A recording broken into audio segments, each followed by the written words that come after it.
Student हमारी पहली excretory product है एनिमल्स के अंदर, वो है अमोनिया।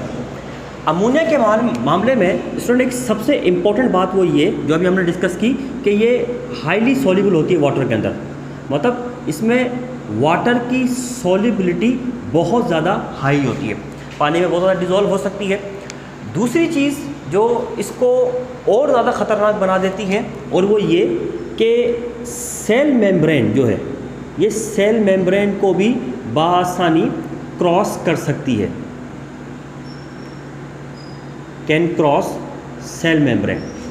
अब ये सेल मेम्ब्रेन को भी क्रॉस, क्योंकि इसका मॉलिक्यूल बिल्कुल स्मॉल साइज़ का मॉलिक्यूल होता है, सेल मेम्ब्रेन उसको रोक नहीं सकती, तो ये बआसानी इसको क्रॉस कर लेता है। और दूसरी चीज़ ये वाटर सोल्यूबल भी है, तो ये बआसानी हमारे बॉडी में या टिश्यू फ्लूइड के अंदर ये मॉलिक्यूल डिज़ोल्व हो जाता है। अब डिज़ोल्व हो जाता है, डिज़ोल्व होने के बाद इसकी टॉक्सिक इफ़ेक्ट आना शुरू हो जाते हैं, इस मॉलिक्यूल के टॉक्सिक इफ़ेक्ट आना शुरू हो जाते हैं। और इसके टॉक्सिक इफ़ेक्ट क्या होते हैं कि जैसे जैसे जैसे अमोनिया बनती रहती है, ये बॉडी के अंदर डिज़ोल्व, टिश्यू फ्लूइड के अंदर डिज़ोल्व होती रहती है, और जितनी ज़्यादा ये टिश्यू फ्लूइड के अंदर डिज़ोल्व होती है उतनी ज़्यादा टिश्यू फ्लूइड की पीएच को इंक्रीज़ करना शुरू कर देती है। अब जैसे जैसे वक्त गुजरता जाता है पीएच चेंज होगी, इस पीएच चेंज होने का सबसे बड़ा जो इफ़ेक्ट पड़ता है वो सेल मेम्ब्रेन की जो ट्रांसपोर्ट प्रॉपर्टी है उसके ऊपर पड़ता है, यानी सेल मेम्ब्रेन की ट्रांसपोर्ट प्रॉपर्टी अफेक्ट होने लगती है, जिससे सेल भी खतरे में पड़ जाते हैं। यही वजह होती है कि वो तमाम एनिमल जिनमें ammonia as a excretory product के तौर पर रिलीज़ होती है, वो ज़्यादा इसकी एक्यूमुलेशन को अफोर्ड नहीं कर सकते। उनके पास सिर्फ एक ही चारा होता है कि अमोनिया कंटिन्यूसली बनती रहे और बॉडी से बाहर एक्सक्रीट आउट होती रहे। अब सवाल ये पैदा होता है कि ये एक्सक्रीट आउट कैसे होगी। हमने ये 2 पॉइंट लिखे, यानी ये हाईली वाटर सोल्यूबल भी है, जो कि इसका एक तरीके से देखा जाए तो डिसएडवांटेज है, और सेल मेम्ब्रेन को भी can easily cross, cell membrane को भी क्रॉस कर सकती है, ठीक है, ये भी इसका एक डिसएडवांटेज है, क्योंकि सेल मेम्ब्रेन को क्रॉस कर सकते हैं, इसका मतलब है नेबरिंग सेल में या किसी भी सेल में बआसानी जा सकती है। लेकिन अगर ऑन द कॉन्ट्ररी इसको देखा जाए तो ये दोनों इसके प्लस पॉइंट भी हो सकते हैं, क्योंकि ये टॉक्सिक इफेक्ट शो करने वाली गैस है, तो अगर ये हाईली वाटर सोल्यूबल है तो इसका मतलब है इसकी टॉक्सिसिटी को रिड्यूस करने का एक ही तरीका है, वाटर में इसका डाइल्यूशन यानी डाइल्यूट करके निकाल दिया जाए बॉडी से बाहर।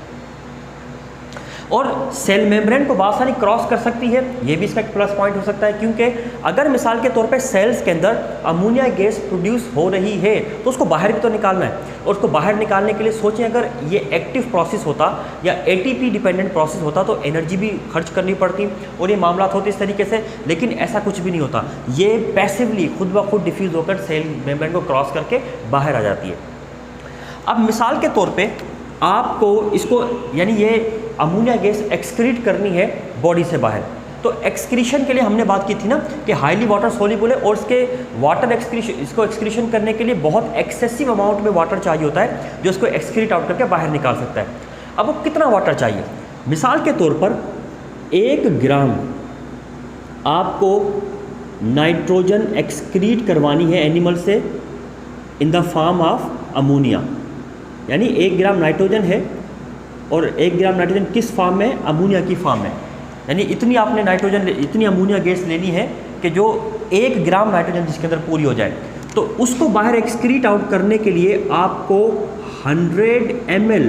वाटर रिक्वायर्ड होगा, जो कि काफ़ी ज़्यादा क्वांटिटी है। मतलब 1 gram nitrogen in the form of ammonia उसको बॉडी से बाहर एक्सक्रीट करना है तो 100